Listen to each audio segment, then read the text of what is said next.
This is the Defenders podcast on TV Podcast Industries. We're talking about Hawkeye, episode 5, Ronin.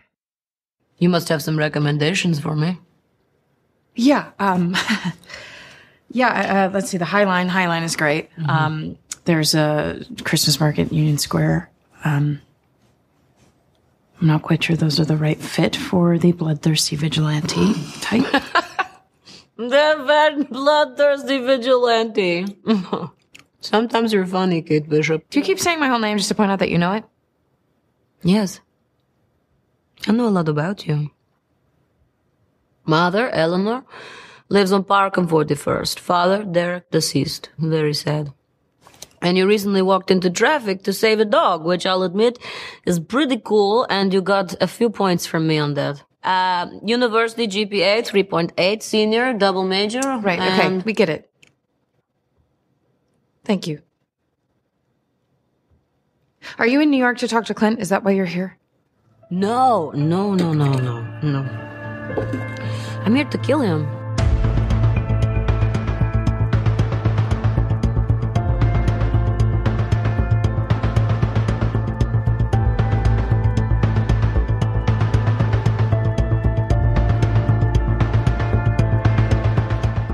Welcome back, fellow Defenders. This is Defenders TV podcast, and we're talking about Daredevil Season 4, Episode 1, Kingpin Returns. Okay, we're not. We're talking about Hawkeye, Episode 5, Ronin, and I'm one of your hosts, Derek. What? This is crazy. I'm one of your other hosts, John. Welcome, fellow Defenders. Yes, we have the big K. It's not Special K. Whether that's cereal or something else, it is the Kingpin. Yes, great. Looking forward to chatting all about this episode. Yes, it is true. We have the big man in white for what is essentially a glancing image. Yeah. Like, I really thought, it was like, everyone's like, oh, it's happening, and it was literally a photo. I'm like, all right. Do you know what's even worse about it being a photo? If you pause that photo, it's even less clear who it is than it is when it's on the screen. I've heard from a few people that were trying to work it out. But we will talk all about that in our spoiler-filled discussion about Hawkeye, Episode 5, Ronin, of course. The person who didn't introduce himself once again is Chris. Oh, yes. Hello. Hello. And welcome back, everybody. We've got a big week on TV Podcast Industries. I hope you're subscribed to the main feed on tvpodcastindustries.com or in any good or villainous podcast catcher. You can find us there. We've got a big week because we've got Hawkeye, we've got Wheel of Time, the penultimate episode of that show, episode 7, and we also have Spider-Man No Way Home. We did see it earlier on this week. All three of us got to go to the cinema together. I know. But we will not be spoiling it on this episode. We will be spoiling it was emotional. In our spoiler-filled podcast, even though it was emotional. Yes, John. And was it was emotional because the three of us were in the same room together. That's what I meant. Yeah, the movie wasn't emotional at all. You're a robot, John. But yes, we won't spoil it, but we do, as from one Spidey fan to everyone Marvel fan, and MCU fans, everyone, I strongly suggest going as soon as possible to the cinema to see this film. Definitely. Just so that you're not spoiled, or just become a hermit for Christmas and don't go on social media. That is my strong suggestion. Yes, and those end credits as well. Brilliant. Anyway, let us get into our spoiler-filled discussion of Episode 5 of Hawkeye, Ronin. Yes, this episode was written by Jenna Noel Fraser, who is a former writer on The Romanoffs, and there's her first Marvel TV show that she's written. Once again, the episode directed by Bert and Bertie, who've directed the last 3 episodes now. Yes. Excellent I'm assuming they'll be back for season 2. I would presume so. Yeah, they might even be back for next week for the finale of the series. I actually don't know who's directing that episode, so they may be back for that episode. But John, do you want to tell us what they all gave us with your synopsis for Hawkeye Episode 5, Ronin? Sure. In 2018, 2 Black Widows, Yelena and Sonya, attempt to deprogram Anna, a former Black Widow who is already free of her programming. But before Anna can recruit Yelena as a contract assassin, Yelena is snapped out of existence in her bathroom, only to return to the same spot just with different decor 5 years later. In the present, Kate Bishop returns to her mother's house after Clint Barton's refusal to allow her on his mission, and informs Eleanor about Jack Duquesne's Shell Corporation, leading to him being arrested. Kate heads back to her apartment to salvage her fire-damaged belongings, where she finds Yelena and her dinner waiting. Over boxed macaroni cheese, Yelena questions Kate Bishop's loyalty to Clint after only knowing him for a week. After thanking Kate for her chat and evening together, she leaves with a warning not to get in the way of her contract to kill Clint Barton. Clint, in an attempt to protect his family, puts back on the Ronin suit and arranges a meeting with Maya Lopez at the auto shop where he killed her father. He takes out the tracksuit mafia and gets embroiled in a fight with Maya, but manages to incapacitate Maya before he unmasks himself to convince her to end her vendetta and stop pursuing his family. He also reveals that he was tipped off by an informant working for Maya's father's boss, who wanted her father dead. Bishop returns to assist Barton against Maya and helps him escape.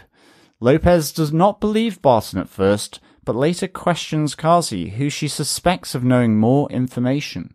The next day, over breakfast, Yelena sends Kate a text that reveals that she was hired by her mother to kill Clint Barton, and that Eleanor is working with Maya's uncle, the Kingpin. Bum, bum, bum! I know! Hang on a second. Do you mean Eleanor's a bad guy? The thing we've been saying since the beginning? Yeah, called it. From episode 1. Yes, Yes. but lots of interesting reveals in this episode, and really some fun moments as well when we go into our top 3 arrow points for the episode. Absolutely. Yes. And I'm assuming the first one is, oh my god, they brought Batman into this universe. But no, we'll talk about that in part 2. In season 2, perhaps. Now, our arrow point number 1 is Yelena's return and meeting Kate. We saw, obviously, Yelena last episode, but this is a much more developed story of the return of Yelena Belova, a fantastic character from Black Widow, and obviously much better used because she can actually talk in this episode. She actually gets lines, and she's just as funny as she was in Black Widow, with a little harder edge to her, I think, that we see here. But let's talk about that opening sequence, because we go back to so 2018 to see her just after the movie Black Widow, where she's going around the world trying to cure other Black Widows of the programming that was put into them. Yeah. I'm actually going to call this a pre-credit sequence, because you could almost take it off the episode and put it at the end of Black Widow. Did you notice that when it ended, it then went into the previously on Hawkeye and everything for the episode? It's Christmas. It's pure indulgence. It's like the big Ferrero Rocher that you can get.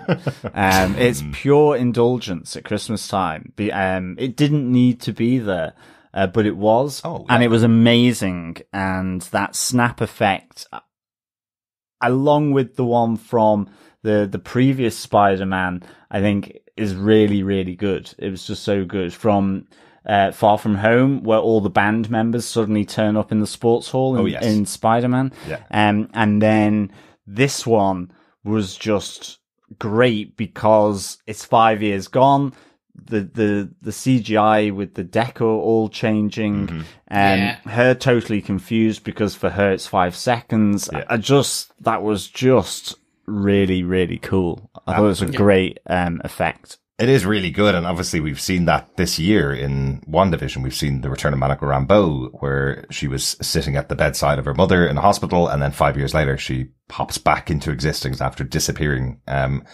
A much more crazy situation with Monica Rambeau because the hospital is completely overflowing with people and nobody knows what's going on. Here it's much more, much quieter scene, but still, Yelena, of course, is freaking out. She went there to try and, free someone that she thought was under mind control, goes to the bathroom to wash her face, and then suddenly 5 years later, she's in a family home with a family standing there. And the same person she tried to, get out of the Black Widows is now a mother and wife, in this house. You know, it's a completely different situation she's walking back into.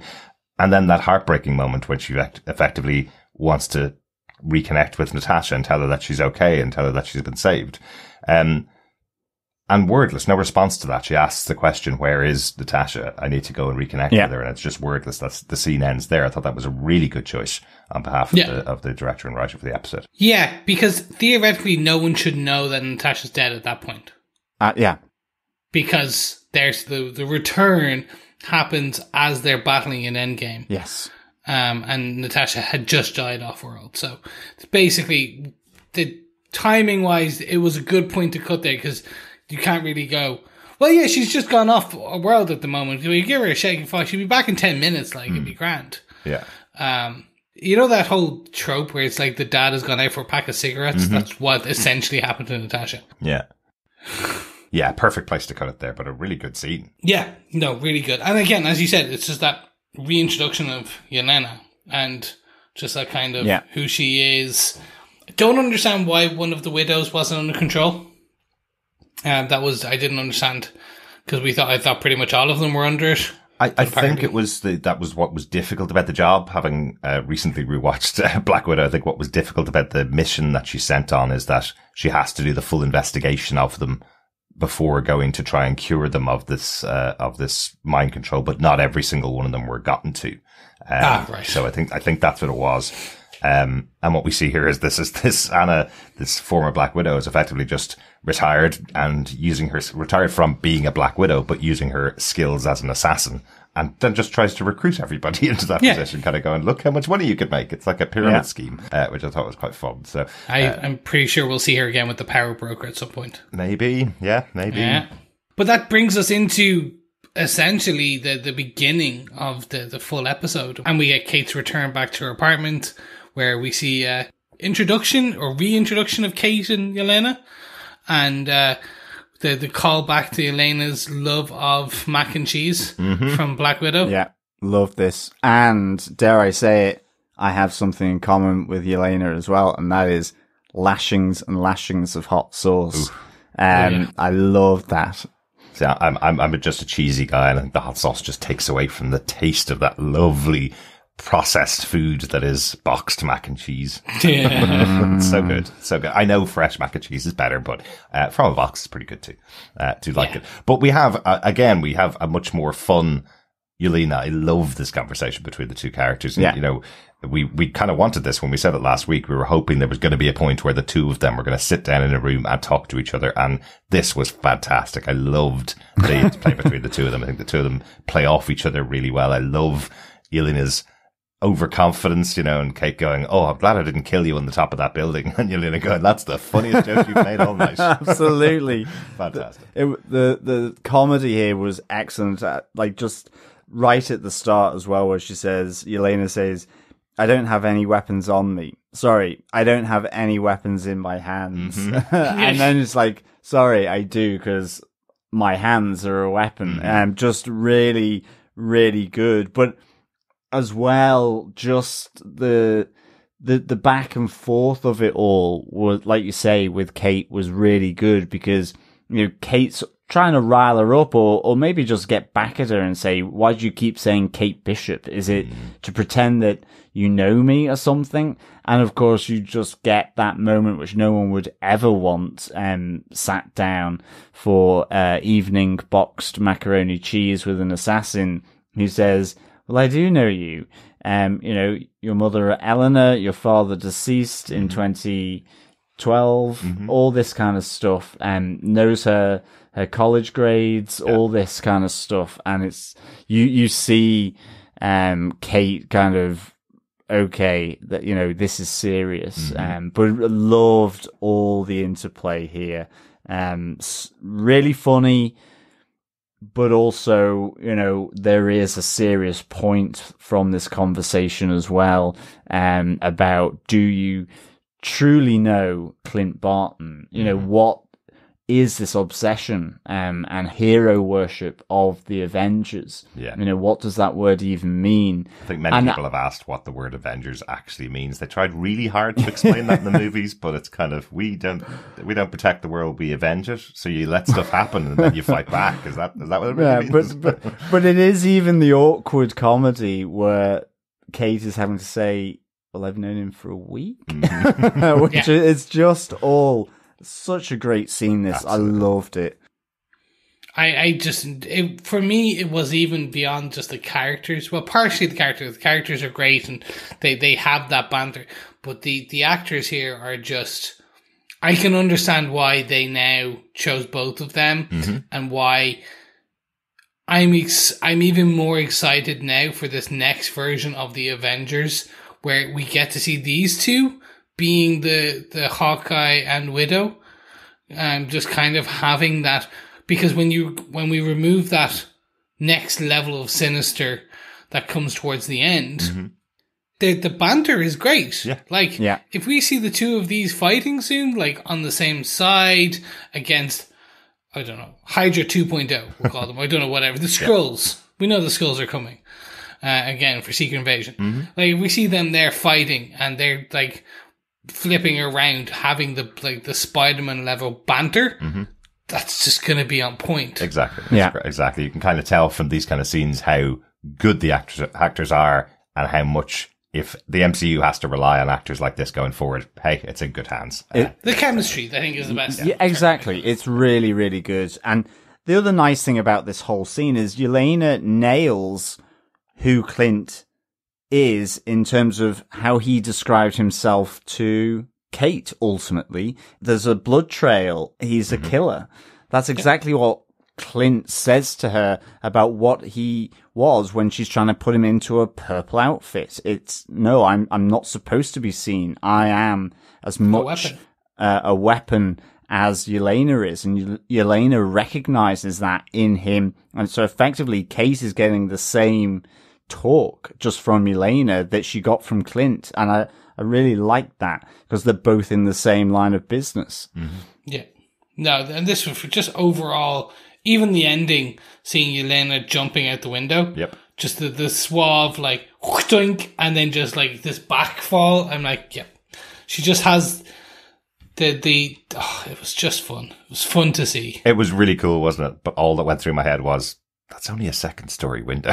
We saw that in the first episode when that building was being exploded. Did she really need the massive cable? We saw how many buildings all the Black Widows jumped off in the movie Black Widow. We actually joked about it, that they couldn't possibly be killed by a fall because of the amount of things they jumped off in that movie. So she just did it for cool points. She just did it for style points, but she definitely didn't need a rope to get out that window. Yeah, but it was easy. No. It was easy for her, you know? Yep. She use a gadget. It makes you look cool. Yeah. I think she's learned from the school of Nick Fury on that. Yes, if you can flaunt it, you know, I've got skills. Absolutely. I think that's it for the main point of Yelena's return. Let's go on to our arrow point number 2, because there's somebody else that returns this episode. Ronin is back this episode. I have to say, it was interesting. I was looking at some of the photos back from earlier on in the season, just before starting the recording tonight. And I noticed how smiley Clint Barton is at the beginning of the season. And now he's really into depression almost at this stage. Like, we see him, he's moving out of, obviously, finally moving out of Kate Ant's apartment and going to move in with Grills, the LARPer, that we've met a couple of times during the season. He's moving in with him now, but there's a moment where he's sitting on the couch with Pizza Dog sitting on his lap, and he looks like he is broken at this stage. I think he's exhausted as well. I think it's kind of that combination of, there's the emotional toll, there's the physical toll of what's just gone on. I mean, he's just had a massive fight, and as Yelena says, you know, that fight was intense. You need to eat some macaroni cheese. And then he's also just had to sort of be, you know, the stern father figure to Kate. So he's probably just knackered. But it is more than that. But I think that's feeding into it. I mean, I just thought he would kind of wanted just to have a moment where he wasn't Clint Barton. Yeah. I guess, you know, given later on in the episode he calls Laura up, he's also thinking about his family. It's that side of the thing. It's Christmas. He promised he would be there, and yet this is all just dragging out further and further and further. Exactly. Yeah, and it gets worse in that we've seen the level of depression he was in and the avenging he was doing as Ronin during Endgame, or what he was doing over those 5 years. We've seen parts of it anyway. When he kind of goes into the Yakuza and he talks about how hard it was for him while everyone disappeared. Yeah. What you see here is now his actions have had consequences and they're coming home to roost.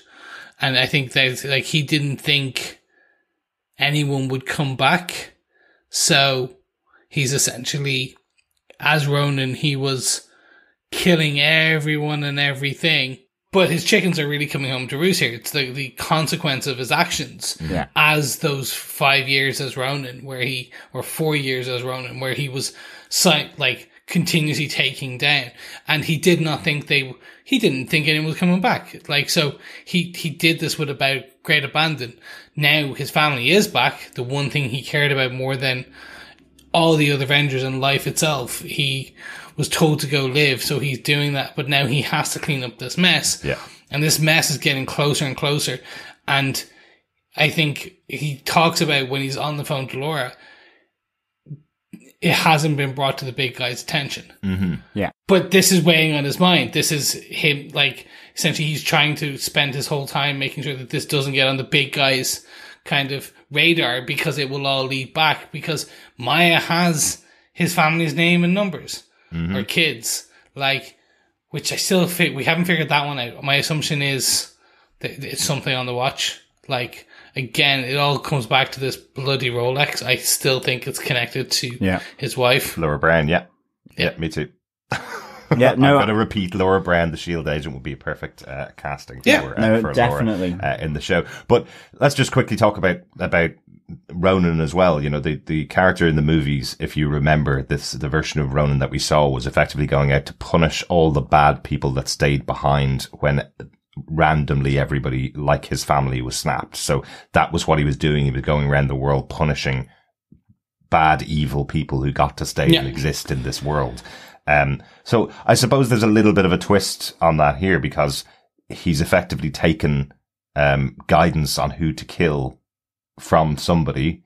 It ended off being Maya's father, and that's why she's after him. That's why she wants him dead. Exactly. We don't know how bad her father was. We saw a very caring man that was taking care of Maya earlier on in the season when we had her introduction, but we know that he couldn't afford to put her through into a special school for people with hearing difficulties. But we don't know the extent of how bad he was, or whether somebody just pinned it on him and gave Ronin that information to get them out of the way. That's what seems to be being suggested in this episode, really. Yeah. Yeah. And it's confirmation that it was Clint who did the killing, because I was a bit like Yelena says, he's trying to protect his reputation. I was thinking, well, it couldn't have been Clint Barson, even though you've seen him in Japan, killing the Japanese Yakuza. So you get that confirmation. I also do think I understand why he put the Ronin suit on, but that must have been a little triggering for Maya, to come face to face. Like, he could have taken the suit with him. So no wonder there was the fantastic fight, which she more than held her own. Like, that was pretty cool, actually. I loved that. But certainly, it's he was informed on this, and I'm guessing it's Kazi. So, I will add to this, which is, this is the joke I made about Batman being in the show, because essentially this was Arkham, like Batman in the Arkham games taking down all the baddies before you go to face the boss. Right. It's essentially like pulling people under cars and like disappearing up, and it was very Batman-esque. But see, that's why I didn't understand your joke, Chris. All that was in my mind was Jurassic Park. I was thinking, this is a raptor. He's that too. Well, that could work too. Just visible, but Batman makes a lot more sense. But before, I had Predator. I had Predator or Alien, where it's just like suddenly that. So all the different cinematic universes. Yeah. Because it felt very odd. Like, I loved it, I must say. I'm not going to criticize it or anything like that, but it did feel really odd that he was able to get from, like, across 3 cars to pull someone under a car, and then back 3 cars away to pull someone above a car and stuff. I was kind of going, how the speed doesn't make sense. That's almost like Quicksilver taught him a few tricks in Sokovia. Yeah, no, definitely. There was a few things, but I was like, all right, we'll roll with the punches.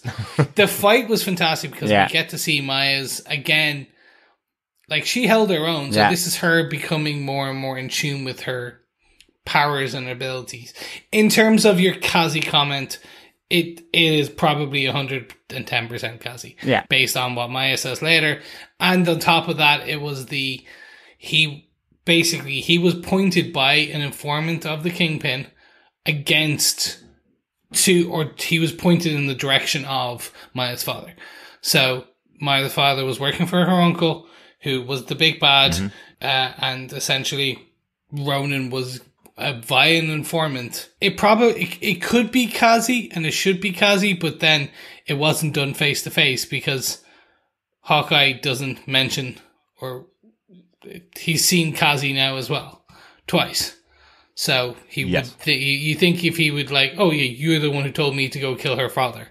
That hasn't come out. So exactly, that's true. Yeah, actually, it's a piece of information that he received effectively, and he's kind of pinning it on there. There is also the complication, of course, when this type of information is being shared from one character to another, and they're using things like, he said this because of the boss, and they're not saying any names. Yeah. So I was kind of thinking, is it that Kingpin wanted her father dead and made Kazi share the information, or Kazi wanted her father dead to move up in the organization? But then why would he still stay as second in command to Maya? So it's a little bit complicated, but to me, I thought it's Kingpin that wanted her father dead. Yes, absolutely. Kazi is just the informant, I think, here. Yeah. Because Kingpin wouldn't want to be that closely associated with that. So Kazi's the informant. It's why he stayed away on that night, because he knew it was happening. But he doesn't seem to have been rewarded for that. And although he could have been the lead until Maya had proven herself. So he may have done, but he's now since been demoted again, which is still not particularly great. But he seems very loyal to her as well. Maybe that's just a front as here as well. Who knows? But it's certainly, I just assumed it was Kingpin wanting her father dead, but he's getting all the other people to sort of pass the message on to the person who will inform Ronin, which is probably going to be Kazi. So yeah, that was really good. I do like that Maya is beginning to question Kazi on that. You know, you can see there's the hope that she's not going to go after his family, because if she does, she is going to end up dead. It's quite clear Clint will protect his family to the end by any means necessary. And again, it's just that nice little, that kind of attitude. It links in what Yelena is saying to Kate over Macaroni. And speaking of Kate, she is here to sort of just save Clint from a sort of a counterattack finally from Maya. I do like the crazy phone, all the messages being left by her as well. She's like, stop making me come across as the crazy person, you know, answer the phone. I absolutely loved that moment. That was hilarious with her leaving all the voice messages. It really reminded me of Swingers, the Jon Favreau movie, where he's leaving all the voicemails for the girl he's had a bad date with, and ends off completely ruining their relationship because of the voicemails. And I love that it ends with the voicemail message that you're trying to leave is full. So that's it. You know, he did say that he would delete and block her. But she's still at least able to get the phone to ring and get through to the voicemail, and then tracks him using the phone as well. I also love her escape route was effectively an Uber. An Uber in somebody else's name. Yeah, exactly. So really, really good. Because Clint's expecting, you know, helicopters or, you know, some elaborate escape plan, and she's... Are you Tabitha? She's hired an Uber. Really good, though. I will say, though, there is a really good reason why he's wearing the Ronin outfit going up to Maya. I think Maya might think that Hawkeye's trying to protect somebody if he walked up to her with the suit. Whereas true. By wearing the suit, showing his abilities into the fight and then taking her down, and then taking the mask off and revealing who he is, that it is Clint Barton, he's basically saying to her, I am absolutely the person you're looking for. Leave me and my family alone. We're walking away, kind of thing. Yeah. And that's to the point of him apologizing to Natasha for what he's about to do. Absolutely. At Grand Central Station. That was quite an emotional scene. It was really well played. Because he gave it up for her. So that was really a nice little touch in here as well, for sure. But I think, speaking of bad guys or women, we should move on to our arrow point 3. Eleanor works for who? Yes, I think we definitely know who Eleanor is working for now. Absolutely. Give me a K. Give me an I. I. Give me an N. N. Give me a G. G. Give me a P. P-I-N. Yes, it is old Kingpin. It certainly is. But there was lots of interesting stuff that happened before that point. You know, just to kind of set it all up, I suppose, to make sure that in case you didn't notice that she was a duplicitous character from the start. Kate returning home and telling her mom to investigate Jock. We find out that effectively, I guess, Jock is a patsy. I love how it comes across, because the cops come in, arrest Jock, take him out, and he's going, it can't possibly be me. I haven't done a day of work in my entire life. I'll be back home for the party later, which I absolutely love, because suddenly now I'm kind of going, oh, okay, he is just an idiot that Eleanor's got as a front for But is her. good with swords. Yeah, exactly. So I actually don't think there's anything villainous about Jock there. No. No, I don't think so. Unless we find out that he's the good swordsman. So the character of the swordsman in the comic books was both a villain sometimes and a hero, depending on what age, what comic book, etc., etc. So could we find out the reason he called Hawkeye the Archer is because it was a subtle nod because he knows him? Yeah. And there still is a connection, and they were both shield at some point, and Jock is deep shield to go against the person at the end of this. But that's exactly. And of course, we are in Marvel, and it is all connected, and we have just been introduced to a very special sword in Eternals as well, with the Black Knight. So, not to say that there's going to be anything connecting them, but you could see them connecting them. Like, Jack getting a little jealous of this ancient sword with the ebony blade. The ebony blade, exactly. So it's you could see potential here with Jack in the future. Yeah, he could much like our dear friend in Iron Man 3, and then Shang-Chi, the Mandarin, Trevor Slattery, the true Mandarin. Yeah. He was a bit of a joke in the beginning, and then he, at a certain point, kind of came back and became a bad guy in prison for a while. So we could see Jacques go into prison as a patsy, come out as a true bad person. It could be that. A true supervillain. It could be that, yeah. He's off the table for me as a villain right now, so I think he'll have to go through some journey. I just love the idea that effectively we had thought that maybe there was some kind of power couple. We thought that maybe he was the bad guy and she was unaware of what's going on, and now it's kind of flipped a little bit that it seems like he has no idea what's actually going on, and he's the patsy. She's the villainous one here. Yeah, I mean, it was pretty well signposted that there was more to her than meets the eye. Yeah, of course. For sure. Like she's a transformer. No, too far. Too less than that meets the eye. Little less than okay. that. Disney don't own Transformers just yet. But yes, the final reveal of the episode, we have Yelena following the person that paid her and realizing it is Kate Bishop's mother, and that she has a photograph of her with the big guy, with the person that Hawkeye has been just referring to as the big man all season. We kind of knew it was coming. We had mentioned it earlier on in the season that we'd heard Kingpin's voice. We'd seen a hand, looked very Vincent D'Onofrio-like, and here in the episode finally confirmed in photograph form that we have our Kingpin back in his trademark white suit. Did you guys see the cane in his hand as well? Yeah. Very comic book Kingpin again. Yeah. Yes, it wasn't because he had the white suit top on, and also because as I was writing the synopsis, Derek put on Daredevil, Marvel Netflix Daredevil season 1, and it was the opening of episode 8.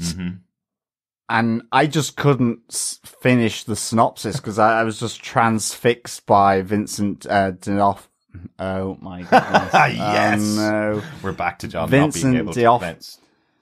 Vincent D'Onofrio? D'Onofrio.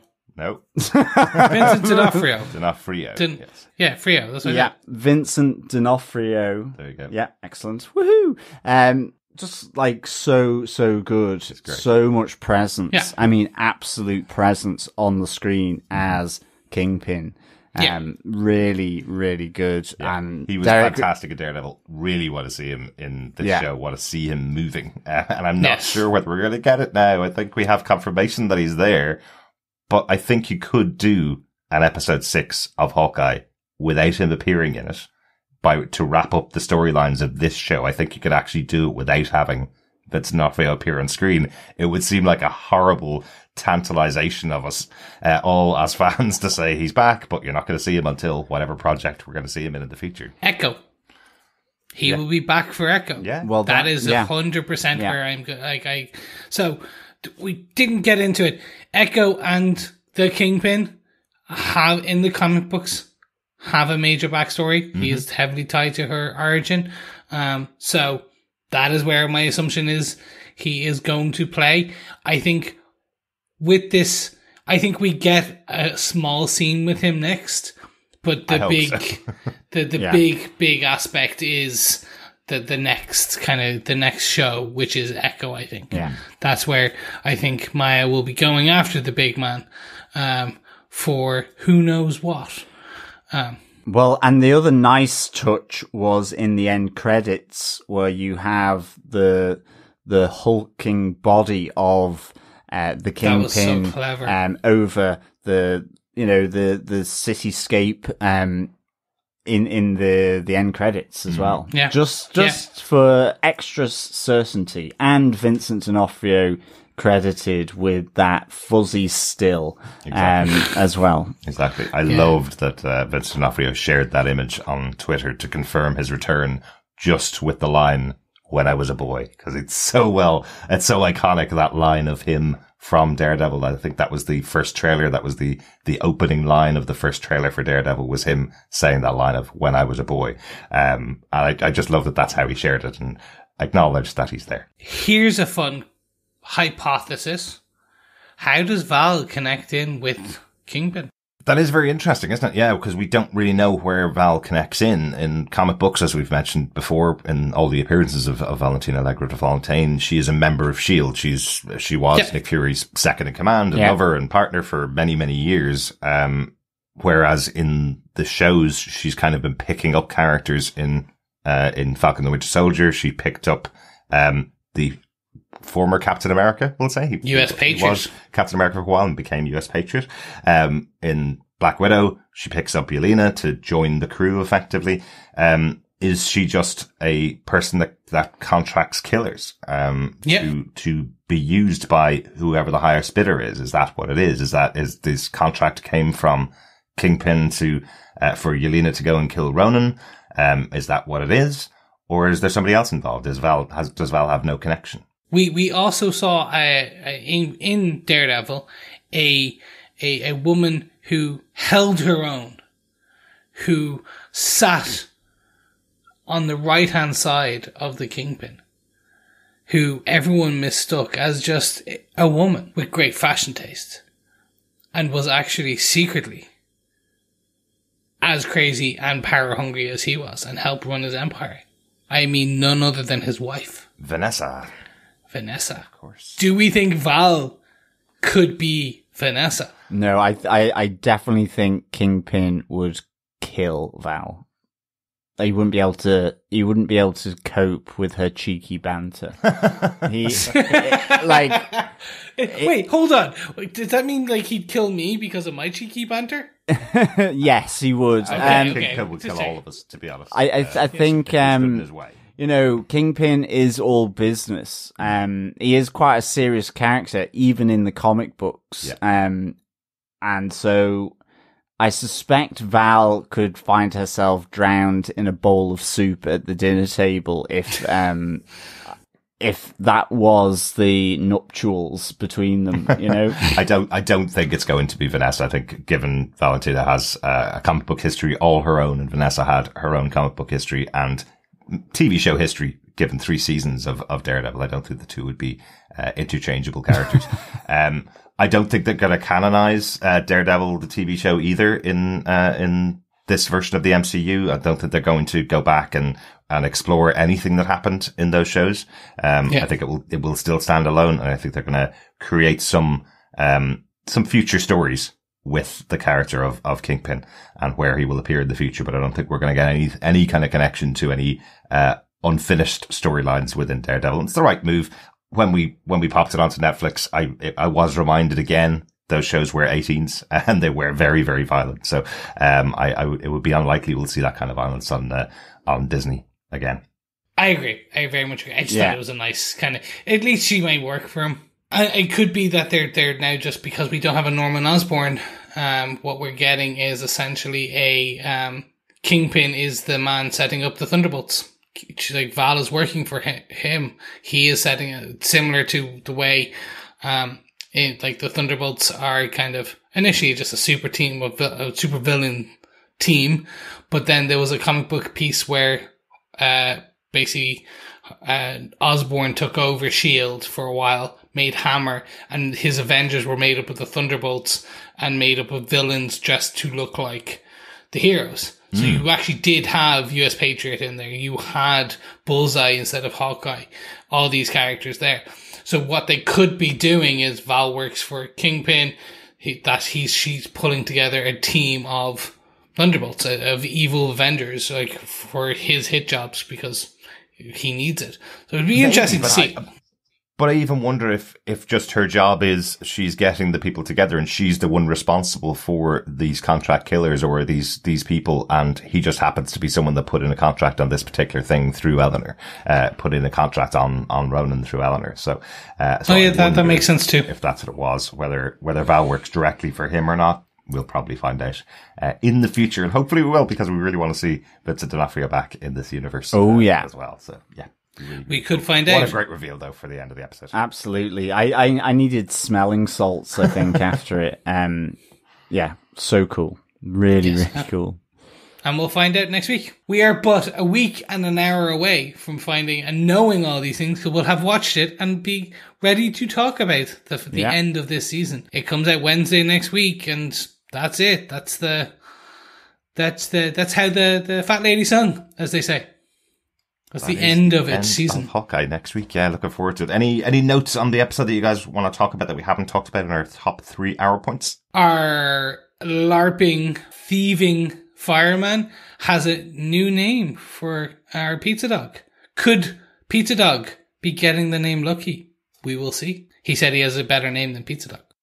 Yes, and speaking of our LARPing friend Grills, he also said that he has the outfits for the Clint and Kate as well. Do you know, I said this before, we have heard about these outfits being made on the show.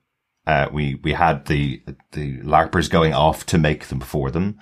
But it's been on the poster since before the show was released what they look like in these costumes. And now we're going to get to the 6th episode of the show and they still haven't worn them. One other thing to remind you of what Daredevil season 1 was like. We saw what Charlie Cox looked like in the outfit of Daredevil before the show came out, and we didn't see him in the outfit of Daredevil until the final scene of season 1 of Daredevil. Now that was 10 hours long, so much longer to wait, but it's just another thing that's reminding me of Daredevil watching the show Hawkeye, because I have this feeling it's just going to end with the two of them in their suits on top of a building in New York, going, there you go, now you've finally seen the suits. I want to see them both in their suits. Oh, definitely.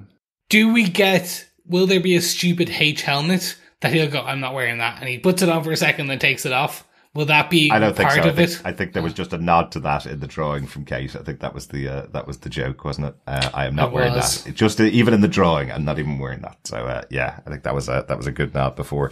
I just want to give a little shout out to the wonderful Tracksuit Mafia from the episode, because we didn't talk about them. I love just the banter between the two of them in the car, where they're comparing themselves to great tracksuit wearers of history. They're comparing themselves to Run DMC, who were playing on the radio, great tracksuit wearers, always wearing their Adidas kit. They're comparing themselves to Olympians who've worn amazing tracksuits at the Olympics, and also comparing themselves to the Royal Tannenbaums, famously all wearing tracksuits in the poster for a terrible movie. But I know a lot of people like that. Yeah.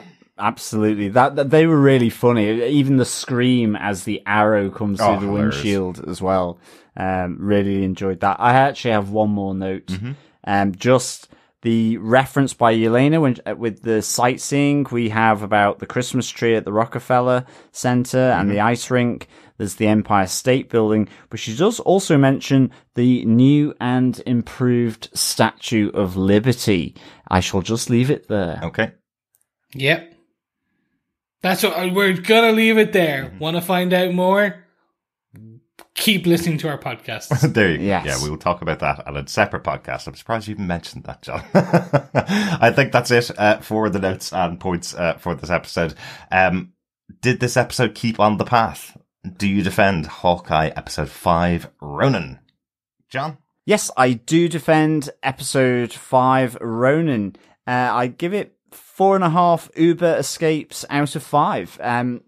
It was short and sweet, but it was funny. It was touching. It had Yelena in it. It was blipping. Great blipping. Awesome effect from the snap. I loved Ronan meeting Maya. The conversation with Yelena and Kate, fantastic. Oh, yeah. The Kingpin, the Kingpin, old Vincent. I'm not going to say his surname in case it takes us 25 minutes. And 3 seasons we recorded about. Yeah, and Daredevil, and you did learn, but I did out of practice. Out of practice, yeah. Exactly. So for me, this was just short and sweet and really on point. I really, really loved it, and I just hope they give the final episode an hour, but that's not this episode. So yeah, I give this 4.5 Uber escapes out of 5. Excellent. How about yourself, Chris? Do you defend Hawkeye episode 5, Ronin? I do defend it. I'm really enjoying this season. It's light, it's actiony, it's got some good points, and we got Vincent D'Onofrio right at the end. It's bringing in characters that we wanted. I really wish, there hadn't been rumors, and I really wish we hadn't have seen the white suit, because can you imagine our pulses? Can you imagine in the alternate reality, the alternate part of the multiverse, there's a place where that scene with the uncle was not there, and there was no rumors leaked out, and we just saw at the end of this episode the Kingpin. It would have just been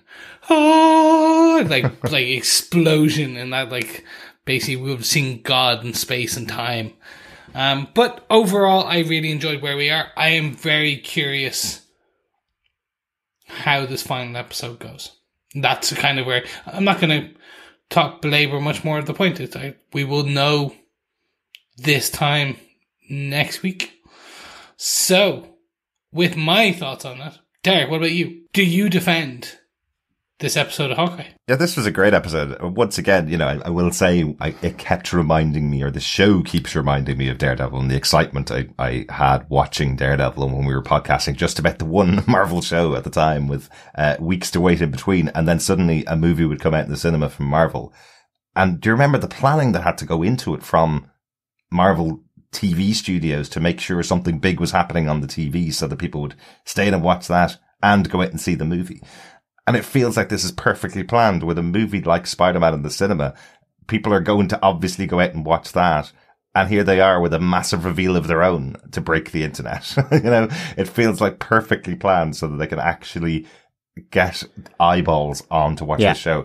I'm so happy we watched it the minute it came out, like we always do. So we weren't spoiled by the fact that Vincent D'Onofrio was in the episode. That's awesome. We knew he was coming because there was been reference to him. We knew he'd be coming back at some point, but to know that he's here in the universe, played by the same actor, that's really cool. But also, Yelena Belova once again in this show is so great. Again, we mentioned she was there last week, having such a short gap from when Black Widow was finally released in cinemas. Is fantastic to see her back this quickly because she was such a wonderful character there, and seeing her here in all her wisecracking glory, right beside Kate Bishop, able to hold her own, beside her. Haley Steinfeld is fantastic in the show and has been throughout, but seeing her being able to have that kind of banter with someone that's really threatening in your house, you know? Yeah. What's it that Yelena says to her, you know, I know you think this must be crazy. I'm sitting down for dinner with the person that tried to kill me, you know, and Elena going, I didn't try to kill you. If I tried to kill you, you'd be dead. Fantastic. Good witty banter. Great moments, in this episode, and really looking forward to how it all pans out next week. Do we have any final thoughts about what you think is going to happen next week? Will we have Kingpin in there, or will we just resolve the storylines for Hawkeye season 1? Kingpin for a brief scene. Not the main thing will be get all the pieces out of here, figure out the Rolex is the piece I don't know how much we'll get into. Mm-hmm. Yeah. Whether it will that's going to be the question mark for me, whether it's handed off to someone, whether we find out more details about it, whether it's a mission for Kate to look into, and also what continues there, because we've been so many young Avengers as from the comic books have been introduced. This is the first hugely directed one, i.e. like is a co-star, whereas some of the others have just been supporting actors and actresses.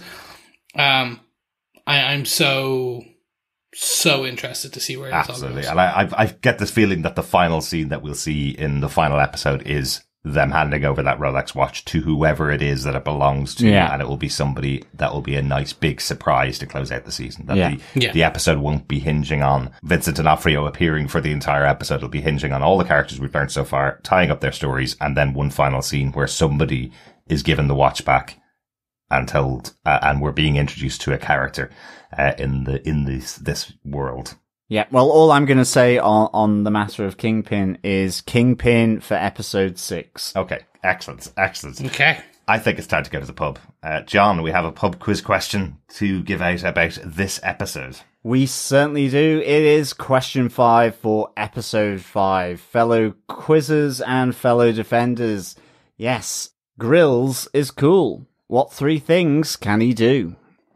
Ooh. That came quickly. It's a pretty quick one. I love it. If you have been collecting the pub quiz questions each episode, make sure you email us the answers to feedback@tvpodcastindustries.com. I almost said email the questions to us, but no, the answers, email those to us. By the end of the year, 31st of December, you'll have all 6 questions by that stage, and you'll be in with a chance to get some Hawkeye goodies. So yes, email them into feedback@tvpodcastindustries.com. John, do you want to give them the question one more time? Sure. Grills is cool. What 3 things can he do? I have to say as well, also correct on Grills is cool is grills are cool, as though I'm speaking about a grill, that I have a grill fetish. Grills are cool, John. Grills are cool. I don't know, but Grills is most definitely cool. Grills is definitely cool. Let's have a listen to your thoughts about Hawkeye so far. First up on feedback, we got an email in from Pathinia Locklear on episode 4 who says, "Hey there, defenders. This episode was good. I'm just going to fire off a few things that stood out to me. If the objective is to not like Jack, well, Marvel has won. I don't like him at all. He was so smug with Clint, first calling him Archer, which was actually very funny, and then I felt like he was being extremely sarcastic when he thanked him for saving the world. Again, the mother is becoming increasingly villainous. Also, Kate really has no clue who her mother is. The fact that she's never seen her mother this way, around a man, and she's never seen her dancing, to me says they really have very little to do with each other. Clint and his wife speak German? That was interesting. My parents spoke Pig Latin around us as children. I still suck at deciphering it. Did anyone else see the Trust a Bro moving company in the parking lot? Hilarious. I hope I wasn't the only one that saw that. You weren't, Parthidia. That's the big group for the Tracksuit Mafia. That's their company, or their front company, I guess. Parthidia continues, I loved the end fight scene. I was very shocked to see Natasha's sister. That was a really good reveal. I feel like I should have expected it. but I didn't, and love that even more. Also, any theories on the watch owner? I defend this episode and will flick an ornament across the room and knock someone unconscious just to prove it. Until next episode, you magnificent trio, Parthenia. Oh, one more thing about Natasha's sister. Did I see her do a superhero landing that she thought was so silly? Yes, you did. Yes, I think so too. Yeah, I think so as well. Wouldn't just nod in this episode as well to the flicking an ornament across the room. I love that moment when Kate is on the phone trying to leave messages for Clint and tries the trick again. You hear her smashing a window in the background. Yeah. Nice little one. She's still got a bit to learn. Thanks, Parthenia. Yeah, thank you so much, Parthenia. Another email came in from James Uren on episode 4. He says, episode 4 felt like a more low-key edition, the calm before the storm, I guess. Although, to be fair, most would after last week. It feels quite brave in a series of 6 to have such a talky episode, but as a comic fan, I really enjoyed it. Particularly some of the great references in the Kate and Clint scenes, like the coin flip, Robin Hood arrow, the boomerang arrow. It also took a couple of shots to notice Hawkeye's redacted mug, but I really enjoyed that too. Future pub quiz prize, by the way. Very good. It may very well be, James, if it can be produced in time. James continues, on the whole coin flip discussion, I have to say I find the idea of Clint as a non-powered hero who has to learn and practice these things so much more interesting. The whole thing about firing toenails just doesn't work for me. Or worse, that line from Civil War about golf, played 18, shot 18. It might be tongue-in-cheek, but I prefer to think he is just a really good archer with a lot of training. The other thing is the constant shock at the idea that he might have killed people in the past. In fact, there is a whole comic arc about a tape of him supposedly doing an assassination. But come on. This isn't Steve Rogers or Bruce Wayne with no kill policy. Clint is a master assassin and closer to Frank Castle than anyone, perhaps with slightly better ethics.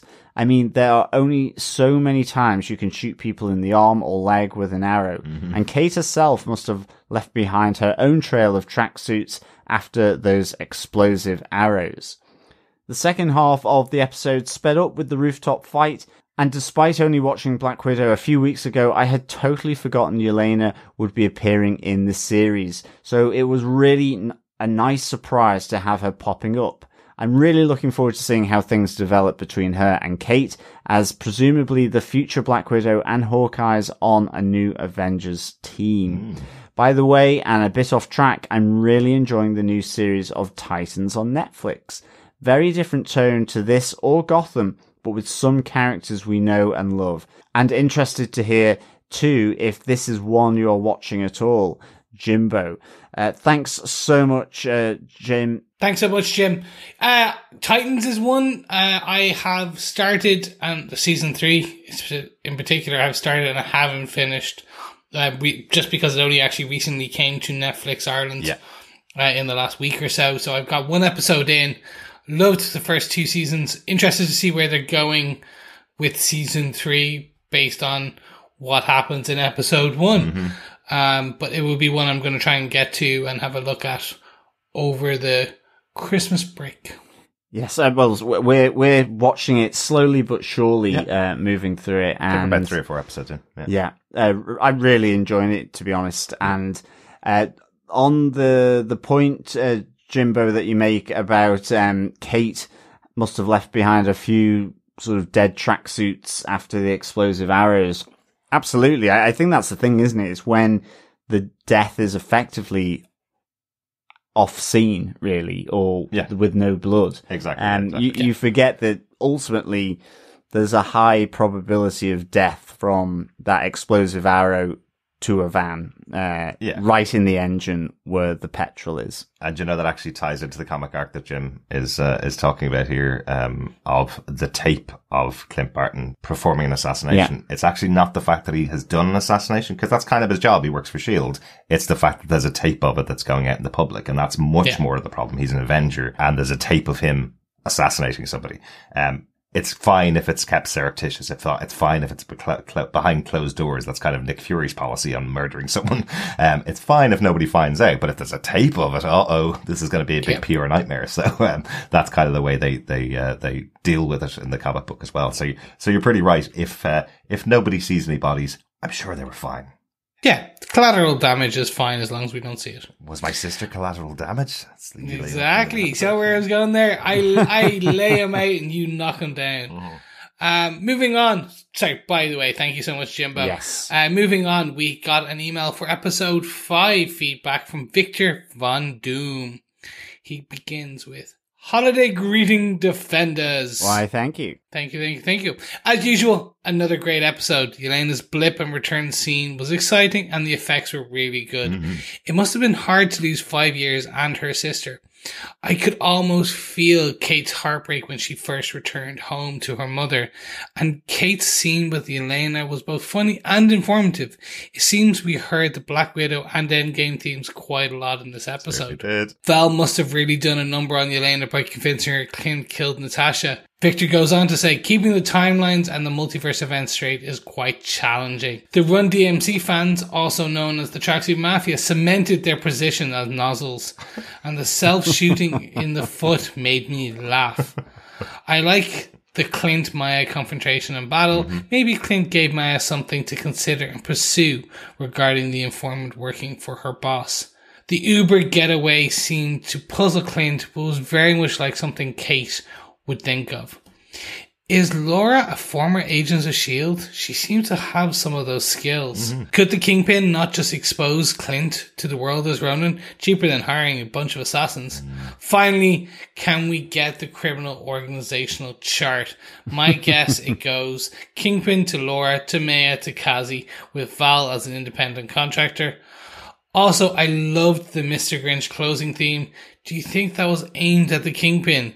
Eagerly awaiting episode 6 and the TVPI podcast. Excelsior, Victor Von Doom. I presume, Victor, you meant Kingpin to Eleanor, to Maya, to Kazi, because Laura is Clint's wife. So I don't think she's in the criminal organizational chart, but that could be the big reveal next episode, is it? Yeah, she was always the. Oh my God!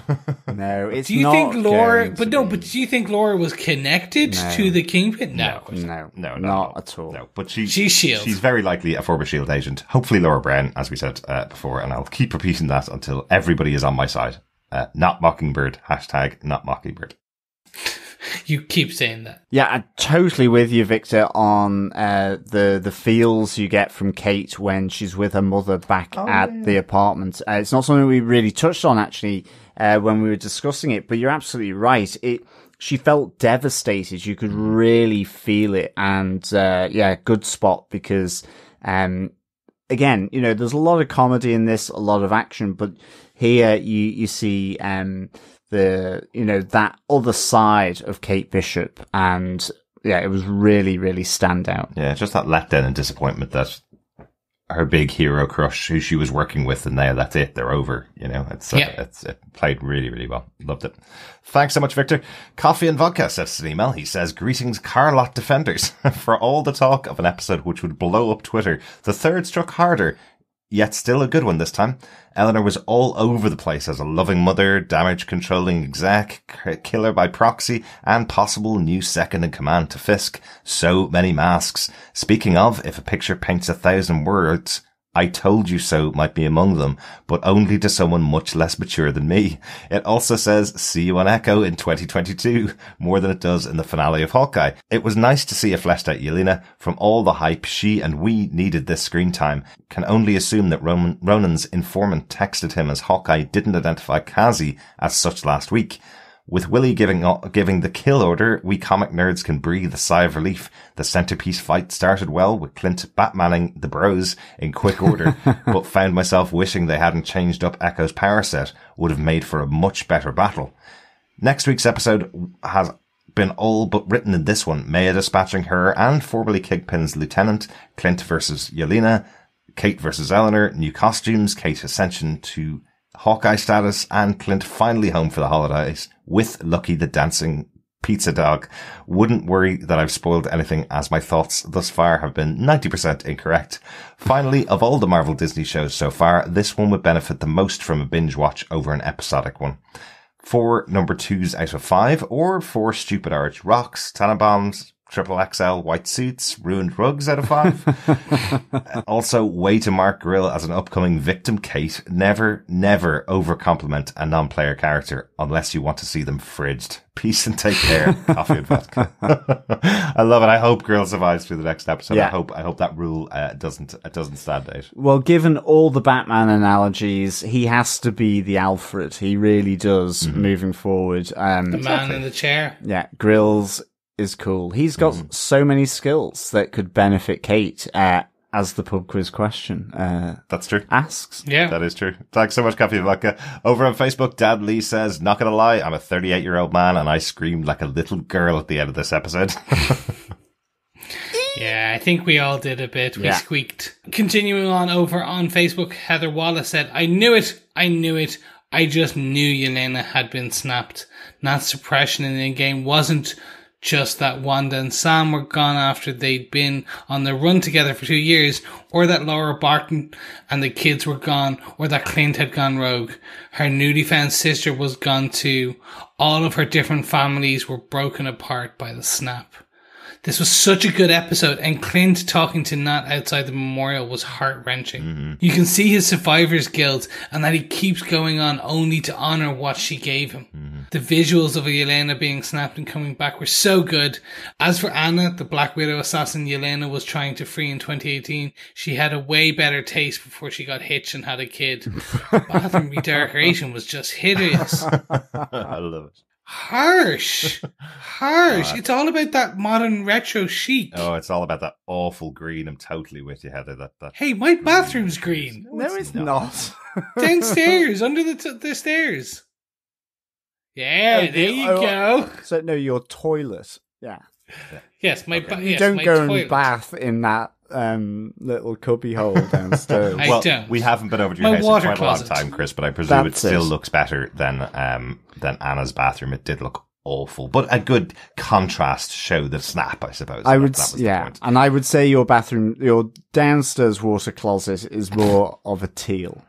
Yes, Oh, fine. wow. I prefer rainforest green, but we'll say teal. But anyway, thank you so much, Heather, for the feedback. Also on Facebook, Michael Booth says, oh wow, pausing at the opening credits to say just how great that opening scene was. I know we saw Monica come back in WandaVision, but this was something else. Yet, thank you, Michael. I am very honoured now to read Michael's edit as he continues into the episode. Michael edits with "just finished," squee, and so good how they weaved him into the whole storyline of Ronin, how he was working for Kingpin and not doing it all on his own. Also, Yelena was perfect in the episode, though she seemed more crazy funny than witty funny like Black Widow. Oh well, I guess that's what being blipped out and back into existence will do for you. I'm glad I watched this on release night. There would have been no escaping the spoilers. Thanks, Michael, for the feedback. Yeah, I'm totally with you on the squeal, as well as with Yelena as well. Really, just really nice, big, punchy moments here in this episode. Absolutely. Thanks, Michael. Brandy Lee Sanderson says, that opening, hot damn. I love how they show yet another version of the blip return. Far From Home showed the comedic nature of someone watching it happen. Monica's showed the chaotic, someone coming back in a stressful environment. And this shows how it can feel like a disorientating blink of the eye and everything around you has changed. If there were anyone who still wasn't convinced Eleanor was a bad guy, as soon as Kate mentions Jack name in connection with Sloan Enterprises, the look on Eleanor's face she does convinced any holdouts. I was right. I love Yelena and Kate's dynamic. Can't wait for the interaction when Kate's not too terrified to ramble. The fact that Yelena is working as a hired killer, not to mention her past as a widow, and judging Clint for having blood on his hands, but at least Yelena didn't act like she was even a little bit upset about Ronin as she was about Natasha. Convinced Jack is innocent, but I really want them to have him be a lesser bad guy, but unaware of Eleanor's connections. Laura is a ride or die. She all but shrugs and says, yep, sometimes you just have to kill. What else can you do? If you're only going to have one action scene in a show, I'm glad it was done right. It had great choreography. I wonder if Clint would have handled it differently if he knew of the uncle connection with Fisk, not just boss. Could Eleanor be a former widow or contract killer? Not brainwashed, just money, power, similar to Anna? And what and where is the watch? Will it be answered next episode? Did Fisk want Maya's father taken out, or was it Kazi? Trying to move up from number 2 to the leader, maybe. And that's why Kazi doesn't want Uncle involved. And the tracksuit mafia bros are the unsung villains of this series. The tracksuit mafia bros are fantastic. I love them. Yeah, definitely. Yeah, bro. As to whether it's Kazi or whether it's Fisk that ordered the hit on Maya's father, we're definitely going to find that out next week, I'd say. Yeah, absolutely. And I'm loving the theory that Eleanor could be a former widow. I really like that. And can you imagine if the show ended and it was just Yelena just sprayed her in the face with the stuff that wiped the mind controlling that was there, and suddenly Eleanor's back to being a normal mom? Oh my god. Well, yeah, she wouldn't know how to cope. And Brandy, I think you've pinpointed it, Kate's dynamic when she's with Yelena. She's terrified, and there's that rambling nervousness, and the eyes show it all in her performance as well.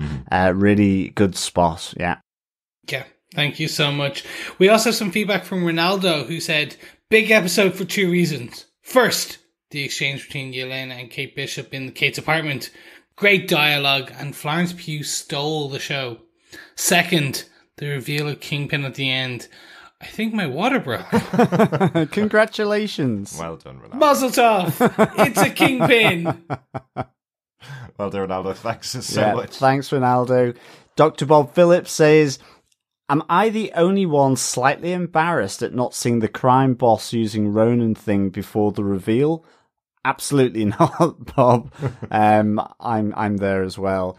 Bob continues, I loved the crazed voice messages. The pizza, get that dog some vitamins.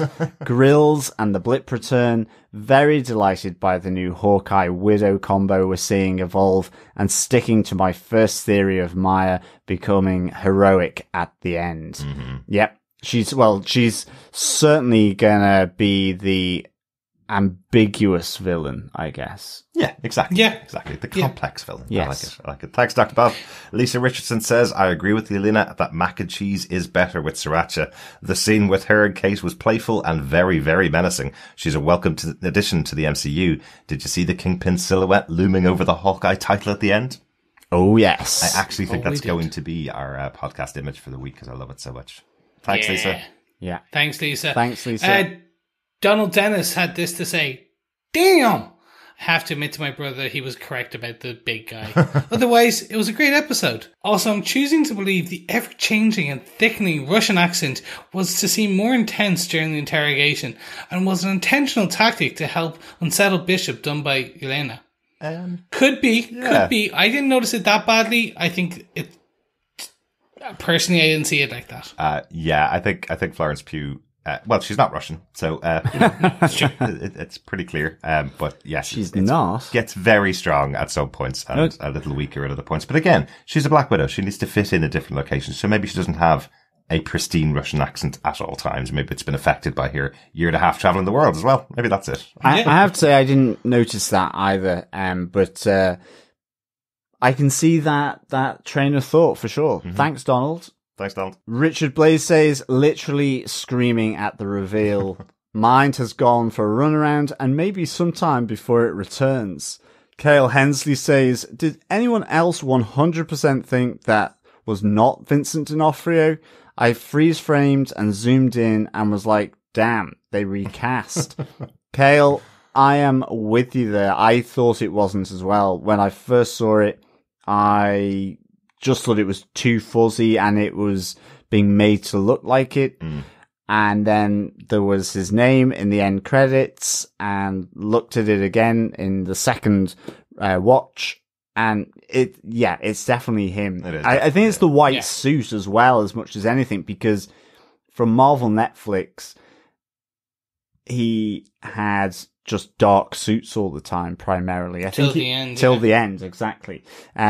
So for some reason, that's just kind of embedded in my mind, really, because I know the comics have him with the white suit, but I just never really see that as being that iconic. It's more his silhouette. I just get it. It's his silhouette that I find iconic. The hulking body, the no neck, you know, that kind of thing.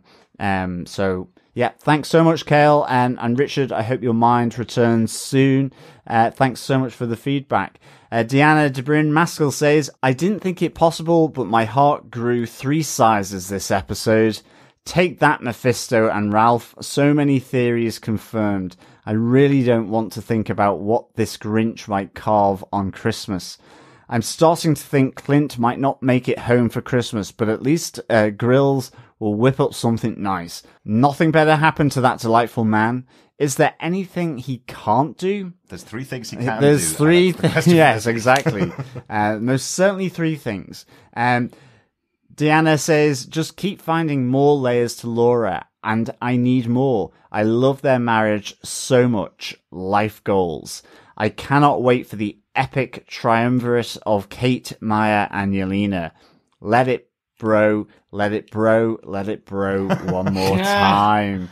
Excellent, Deanna. Thank you so much. And Deanna finishes with 4.5 message arrows out of 5. Oh, nailed it. Yes, nailed it. Excellent, Deanna. Thanks so much for your feedback. Greg Schwam says that this was fantastic. The interaction between Yelena and Kate was lighthearted and heartfelt with a dark, ominous undertone and was really compelling. And I'm realizing that my favorite MCU series are the fade in, fade out of the blip. The cold open really gave me a good impression of what it was like to lose all that time in an instant, and conveniently in a situation that was non-lethal and basically the easiest situation to be in, and still would be mind-blowing to comprehend. But alas, I'm waxing poetic about the real emotional implications of a superhero show situation, which either shows how good the writing is or how much of a nerd I am. Why not both? Both, exactly. You know, you say it's a convenient situation to be in, but what if somebody had been on the toilet or in the shower when you suddenly appeared back at the sink you disappeared from 5 years ago? Like, you know, it's not that convenient. It depends. That is, well, we saw that during a basketball game. Exactly. Thanks, Greg. Thanks, Greg. Yeah, thanks, Finally, Greg. Thanks, Greg. Finally, we have... Thanks, Greg. Thanks, Greg. I've got loads of things of where you could blip back to now. That would be really outrageous. That's what I'm trying to get. Finally, we have a piece of feedback on Facebook from Claire Plain, who said, I would have named this episode Message in an Arrow. I like it. I like it. Not a bad one. You could probably have the Police or Sting do it to the theme of Message in a Bottle. There you go. Yeah. Love it. Thanks, Claire. James Urn also sent us an email on episode 5. He says, just like a certain Mr. Fisk, I'm back again this week, but more about that later. This definitely felt like a calm before the storm type episode. The standout for me was, of course, the apartment scene between Yelena and Kate Bishop. Full name, please, as presumably future BFFs. Florence Pugh in particular seemed to be having a ball chewing some possibly reindeer-flavoured scenery with her mannerisms and turns of phrase, and I have a feeling a few of those takes might have been difficult to keep a straight face in. Her character seems to have changed quite a bit post the snapping, from the happy-go-lucky teenager of Black Widow to someone much more serious and even menacing at times. The other small scene I loved was the can scene with the almost Tarantino-esque conversation about famous tracksuit wearers, which felt straight out of a comic, as well as that letter trick arrow. There is still obviously a big secret yet to reveal with Laura, and like you, I had been theorizing about her being someone like Mockingbird with similar thoughts on Agents of S.H.I.E.L.D., so suspect it might just be a more minor character. Of course, I can't not mention the ending reveal. I'm glad that after all the build-up, this was not a double bluff. I just hope we get to see some decent screen time for Vincent D'Onofrio next week, although I have a feeling it might be more of a setup for season 2.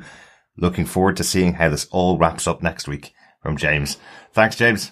Yeah, thank you so much, James. Yes, really want screen time with Vincent and the Kingpin in episode 6, as I say. Kingpin for episode 6. Absolutely. Yes, I absolutely love your line about Florence Pugh chewing possibly reindeer-flavoured scenery. Yes, fantastic, James. Definitely. Love it, love it. Thanks so much. Thanks, James. We have some voicemails in for this episode. Ryan got in contact with us with his thoughts about episode 5 of Hawkeye. Good to hear from you, Ryan. Hey guys, how you doing? Sorry it's been so long, but it's been a busy for myself. Been watching these shows and I wanted to use you, Chris, John and Derek, if you don't mind, as a bit of a therapy session, because there's a couple of things I wanted to talk about or ask your opinions on, and I know one of them is close to your hearts, guys.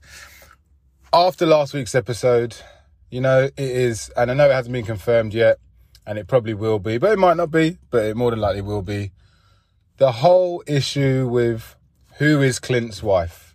Now, I'm not going to get into it, but all I'm going to say is I was as upset as you guys are when I heard all the theories of who she possibly could be, with her being a possible Agent of S.H.I.E.L.D. member.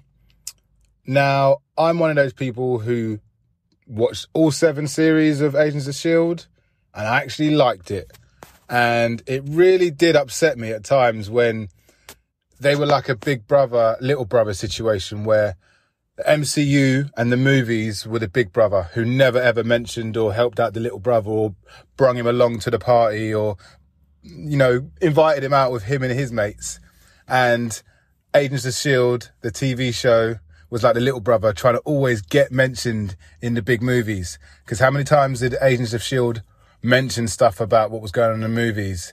I remember when they mentioned about Agent Carter, when she passed away, they had that going on the screen in the background. You know, there's so many other things, I can't remember now, but there's so many other things through the 7 series where they were constantly mentioning about Agents of S.H.I.E.L.D. And if they do what they do and Clint's wife is who he thinks she is, then, you know, I don't know, Kevin Feige, in Feige we trust, but he has made it obviously clear that he does not want Agents of S.H.I.E.L.D. to have anything to do with the MCU. And as someone who dedicated 7 seasons to it, I'm finding it a bit upsetting, but listen, in all jokes aside, it was just something I wanted to get off my chest because I know you guys have watched that and you guys are the only people I know that actually watched all 7 series. So, you know, I heard you talking about it last week and that was my opinion. Now, with regards to this week, the show's been okay and I've enjoyed it, but this week I thought was outstanding. And the one reason I thought it was outstanding was Florence Pugh. She is an amazing actress. And the scene between her and Kate Bishop in her house, or in Kate's house, was absolutely top notch for me. Really, like, her wittiness, her banter, like, how quick she is. The little things, like Kate Bishop, when she says her whole name, I thought it was hilarious. And even so that Kate calls her out. She says, well, you say my whole name because you want me to know that I know... you know my whole name? She's like, yeah. It was absolutely amazing. And I really do hope that they have something in the future where they can work together because I thought the chemistry between them was, like I say, top notch. I was really blown away by that. And I actually watched that scene again after the episode because I just wanted to see that scene again. Really, really enjoyed it. Another thing I wanted to touch on with you guys, I felt a bit of a moment here, guys. I had to send a message in this week because obviously the big thing is we've got Kingpin. And you guys were the first show, Daredevil was the first show that I messaged in and started to interact with you guys. And that was the first show that I listened to from you guys. And I've been listening to everything you've done that I've been watching since then on. So it's just a big, massive full circle. I'm over the moon to have Vincent back in the officially in the MCU. Let's see what it brings. And I'm sure it will bring as goodness. No, it's not a word, sorry. I'm sure it will bring the good stuff that it brought for the Netflix series and how much we really enjoyed that. So, yeah, just for me, guys, I wanted to thank you for everything you've done since then. Really enjoyed all your coverage. Wish yourselves and all our defenders, Merry Marvelites, you know, everyone who listens to this, a Merry Christmas. And again, thank you guys for all your hard work. Sorry for the long message, but take care. Loving the show, and we'll see what happens next week with the final. Take care, guys. Bye-bye. Ryan, thank you so much for that. I'm glad that you can be your therapy session, much like this is my therapy session. When I speak to the lads and you guys, our listeners, our fellow defenders. It does feel extra special though when something like this happens in the MCU. When we got our little Defenders show back, because we have been calling ourselves Defenders for 5 years, and all of our wonderful listeners to Defenders TV podcast have been the Defenders for 5 years. So having this moment where we see Kingpin, one of the feature characters from that show, appearing in the MCU feels special to all of us. Yeah, as well. absolutely. It's great to have listeners like Ryan who've been around for so long, listening to us ramble on about Marvel. It's great to have you still on board with us too. So thank you very much for that. Did you notice one great touch in the episode as well? Ryan mentioned about Yelena calling Kate Bishop every time she talked to her. Did you notice the text message started with "to Kate Bishop" and her full name on it? Loved it. Just a great little touch. Thanks so much, Ryan. Sit back, relax, make yourself comfortable, because yes, if they get rid of Mockingbird that was in Agents of S.H.I.E.L.D., well, I'll also be requiring massive therapy. I mean, it might need to be consoling ourselves in a pub in London somewhere. But I think we'd all have a whole session where all the Defenders would get together and all the fans of Agents of S.H.I.E.L.D. would get together to commiserate about it. But I suppose the whole thing is now, by bringing in Vincent D'Onofrio in here, it's kind of saying, look, that's also Marvel TV, made by the same studio that made Agents of S.H.I.E.L.D. We've done this now. We heard the calls to bring it, make sure it's in the MCU. I think this is just another indication that actually we may see Phil Coulson back in the MCU, or one character from S.H.I.E.L.D. It's all open now again, I think. I also think that hopefully Agents of S.H.I.E.L.D. won't be snipped away by the larger Disney Plus, because we did have Nick Fury in there, so that would question whether he was even real at all in the whole of the MCU. But then maybe they'll paper over that with that he was actually a Skrull. Maybe. Damn you, Marvel, with your intricacies and complexities. But thanks so much, Ryan. I don't think so, Ryan. Again, I'll repeat. #No Mockingbird. It is Laura Brown, S.H.I.E.L.D. agent. It makes much more sense for the story and doesn't write away Agents of S.H.I.E.L.D. There we go. Yes, thank you so much, Ryan.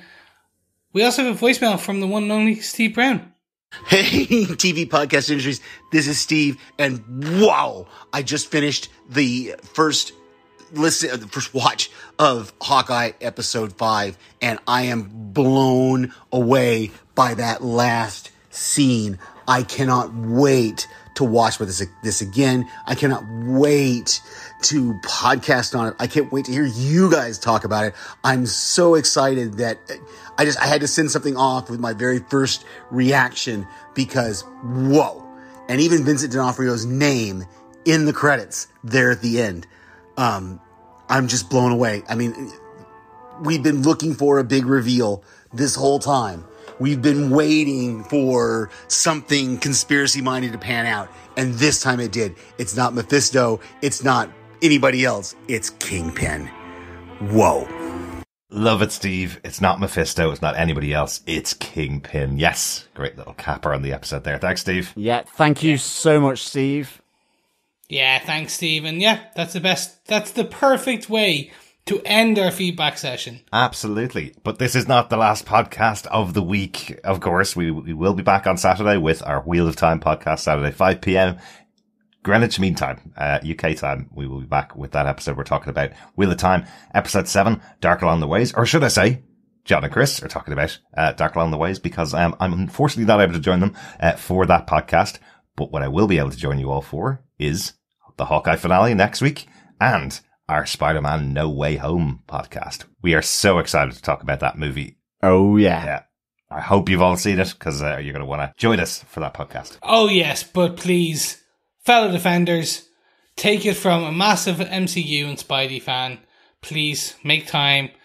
Be careful and safe, and go to your local cinema where possible and check this out before it gets spoiled for you. Do what you can to get out there. It is worth it. As a spoiler, I liked it. Yes. Or if you're currently also have already started your winter hibernation of basically not leaving the house, then, of course, you might not get spoiled as long as you destroy all mobile devices, I guess. And don't... Stay off the internet. Yes, stay off the internet. But yes, definitely a recommend from moi. Right then, we're off to do Wheel of Time.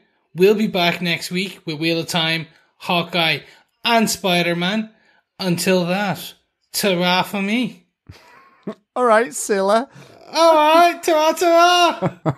Yep, thanks so much for joining us. We'll be back again very soon to talk to you about more awesome TV. Yes, thank you so much, fellow Defenders, for joining us.